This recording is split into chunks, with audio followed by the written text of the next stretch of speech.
స్కాంద పురాణాంతర్గత సంపూర్ణ కార్తీక పురాణము 10వ రోజు 19-20 అధ్యాయములు.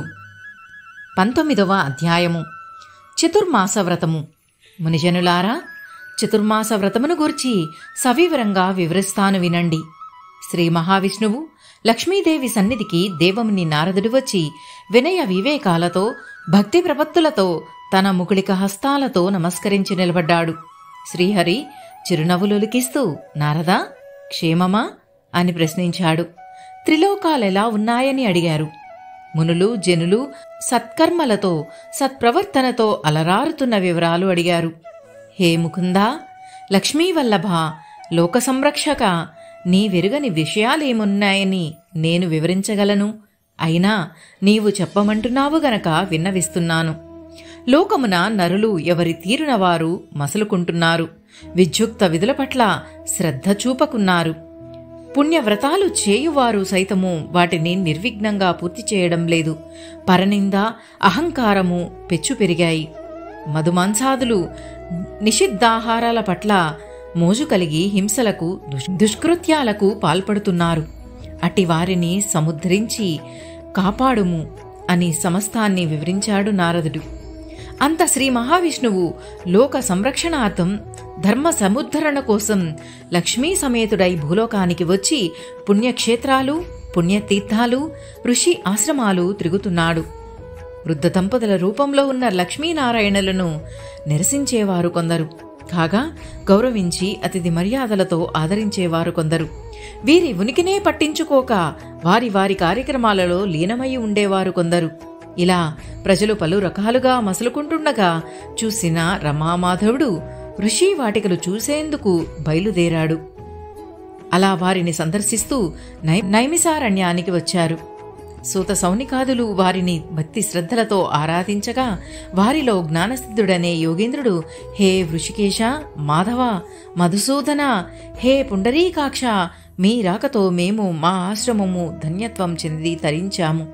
చరాచర జగన్నాటక సూత్రధారి పరంధామ, లోకాలు అతలాకుతలమై సత్కర్మలకు దూరమై ధర్మగ్లానికి లోనవుతున్నాయి. హే లోకరక్షక, లోకాలు ధరించే మార్గం ఉపదేశించు అని వేడుకున్నాడు.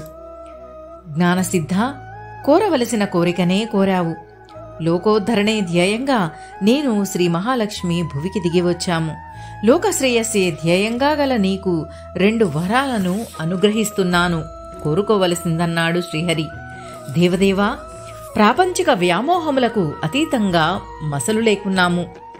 పరంధామ, నీయందే మనసుందుండనట్లు అనుగ్రహించవలసిందని వేడుకున్నాడు. అనుగ్రహిస్తాను. 2వ వరం కోరుకోవలసిందన్నాడు ఆపద్ధోదారకుడు.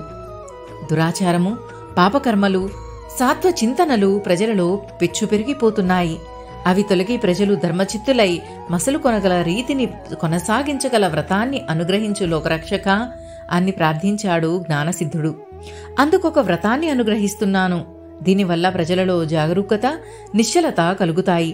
ఆషాఢ శుద్ధ దశమి నుండి కార్తీక శుద్ధ ద్వాదశి వరకు 4 నెలలు లక్ష్మీదేవి సహిత నేను ఆ పాలకడలిలో శయనించి ఉంటాను.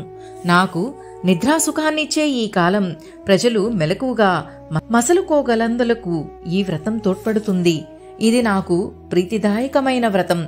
నియమనిష్టలు అనుసరించి ఈ 4 నెలలు చేయు చతుర్మాస వ్రతం వల్ల పాపములు నశించి తరించగలుగుతారు. జరాభారం, ఆరోగ్యభంగం అదిగాగల జన్మ బాధలుండవు. పుణ్యప్రదమైన ఈ వ్రత దీక్షతులు ఆషాఢ శుద్ధ దశమి నుండి శాకము, ఆ తదుపరి నెలకు శ్రావణ శుద్ధ దశమి నుండి పెరుగు, అటుపై భాద్రపద దశమి మొదలు పాలు, ఆపై నెలకు అనగా ఆశ్వేయుజ శుద్ధ దశమి మొదలు పప్పు దినుసులు విడిచిపెట్టాలి. క్రమక్రమంగా నేను చెప్పిన ప్రకారం ఒక్కొక్క పదార్థాన్ని విడిచిపెడుతూ నియమిత ఆహారం తీసుకుంటూ పూజా పునస్కారాలతో ఈ 4 నెలలు భక్తి తత్పరులై నన్ను సేవించిన వారికి ముక్తిని అనుగ్రహిస్తాను. నాకు నిద్ర, మెలకువ, సుషుప్తి అవస్థాత్రయములు లేవు. వీటికి అతీతుణ్ణి. భక్తుల నిద్రా పరిశీలనే నా నిద్రావస్థ కనుక జ్ఞానసిద్ధ, నేనీ 4 నెలలు నిద్ర నెపంతో శయనించినా భక్తి గలవారిని పరిశీలిస్తూనే ఉంటాను.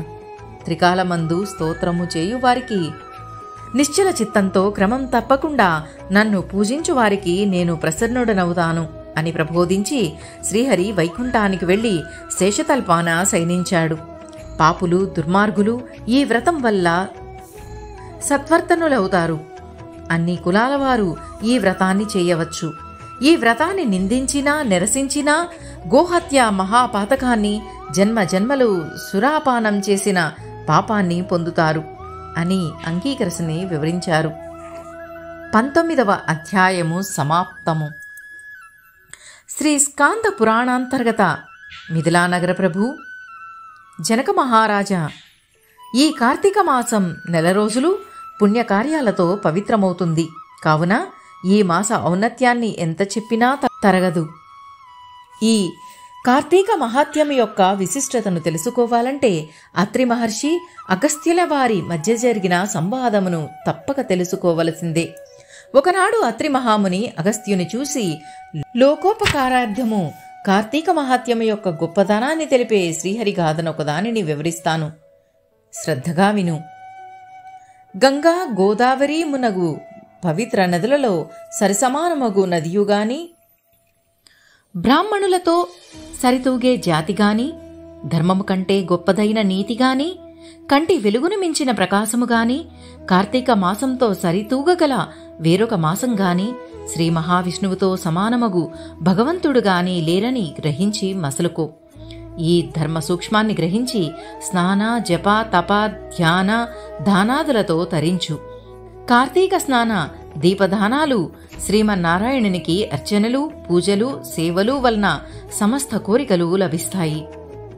ముఖ్యంగా కలియుగంలో ప్రాణులు కేవలము విష్ణు పూజల వలన వివేక విజ్ఞానులగుచున్నారు. దీనికి నిదర్శనముగా పురంజయుని వృత్తాంతమును వినిపిస్తాను, ఆలకించు అన్నాడు. కేవలము దీపదానాలు, స్నానాల వలన అశేష పుణ్యం లభిస్తుందంటే నమ్మశక్యంగా లేదు. ఎన్నో ఏండ్లు తపస్సు చేసినా, యజ్ఞయాగాదులు, క్రతువులు నిర్వహించినను లభించని మోక్షము స్నానాల వలనను, దాన ధర్మాల వలనను లభిస్తుందా అని అడిగాడు అగస్త్యుడు. అంతటా అత్రి మహర్షి, అగస్త్య విను, నేను చెప్పిన దాంట్లో సత్యము లేకపోలేదు. దీనికి సాక్ష్యంగా పురంజయోపాఖ్యానము వినిపిస్తానన్నానుగా, శ్రద్ధగా విను. పురంజయోపాఖ్యానము. త్రేతాయుగంలో పురంజయుడనే సూర్యవంశ క్షత్రియరాజు అయోధ్యను పాలించేవాడు. అతడు సర్వశాస్త్రకోవిదుడు, బహుముఖ ప్రజ్ఞాశాలి, ధర్మజ్ఞుడై అగణిత ఐశ్వర్యంతో తొలతోగడం వలన మిక్కిలి గర్విష్ఠుడైనాడు. దేవబ్రాహ్మణులను దూషించేవాడు. వారు నాకంటే ఏం గొప్ప అంటూ వారి ఆస్తులను, ధనధాన్యాదులను అన్యాయముగా ఆర్జించేవాడు. సత్యము పలుకుటమంటే అతనికి గిట్టేది కాదు. సత్యదూరుడై దుష్ట ప్రవర్తనతోనూ, దుష్ట పరాక్రమముతోనూ విర్రవీగేవాడు. కొంతకాలానికి పురంజయ ధర్మబలము క్షీణించడంతో శత్రురాజులందరూ ఏకమై విజృంభించి పురంజయునిపై దండెత్తారు. పురంజయుడు కోపోద్రిక్తుడై బలమదము అధికం కాగా శత్రువులతో తలపడేందుకు సిద్ధమై తన మహోన్నత రథాన్ని అధిరోహించాడు. ఆ రథము జెండాలతో అలంకరించబడి పెద్ద పెద్ద చక్రాలతోనూ, ధనుర్బాణాది శస్త్రాస్త్రాలతోనూ సంపన్నమై ప్రకాశిస్తూ ఉంది. సూర్యవంశ పారంపర్యంగా వచ్చినది, మేలు గుర్రాలతో పూంచినది, అనేక యుద్ధాలలో విజయం సాధించినది అయిన రథాన్నెక్కి చతురంగ బల సంయుతుడై నగరము వెలుపలికి వచ్చి పుణ్యముపై విరుచుకుపడ్డాడు. 20వ అధ్యాయము సమాప్తము. ఓం నమః శివాయ.